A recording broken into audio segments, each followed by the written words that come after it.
దండాలండి doctor గారు. వాడండి, చాలా బిజీగా ఉన్నాను. కూర్చో కూర్చో కూర్చో. ఏంటి ఇలా వచ్చా? అయ్య బాబు కనపడతలేదండి, ఒకటే దొరలు బాబు. ఒళ్ళే సరే, అంతలా గొప్ప చెప్తాను. ఏంటి ఇప్పుడు ఎన్నాళ్ళ నుంచి ఉంది? చాలా నుంచి ఉందండి. సరే ఓ పని చేయాలి మరి, మందుల కన్నా కొంచెం ఆహార పద అలవాట్లు కూడా మార్చుకోవాలి నువ్వు. చెప్పండి బాబు. ఇప్పుడు ఆ గోంగూర ఉంది కదా, గోంగూర తినకూడదు. అలాగే డాక్టర్ గారు. ఇప్పుడు ఆ ఎగ్గులు ఉంటాయి, ఎగ్ గుడ్లు అయ్యి తినకూడదు.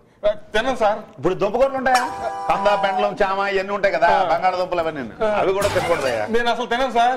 ఇప్పుడు ఈ కోడి మాసం, ఈ మేక మాసం ఇలాంటివి ఉంటాయి కదా, అలవాట్లేదు సార్.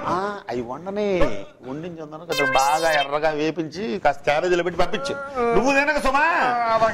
సరే, ఇప్పుడు నీకు మెడిసిన్స్ రాస్తాను, అవి 1 నెలల పాటు వాడు. ఇవి ఆయింట్మెంట్ రాస్తున్నాను, ఈ ఆయింట్మెంట్ ఒళ్ళంతా పట్టించు. అలాగే పట్టించి ఒళ్ళో మరి ఎండలో నిలబడతావు ఏం చెప్తా చూడు. ఈ టాబ్లెట్స్ ఒకటి వాడతావు, ఇంకో టాబ్లెట్స్ కూడా రాసా 1 నెలల పాటు వాడాక అప్పుడు రావాయా. వెళ్ళు.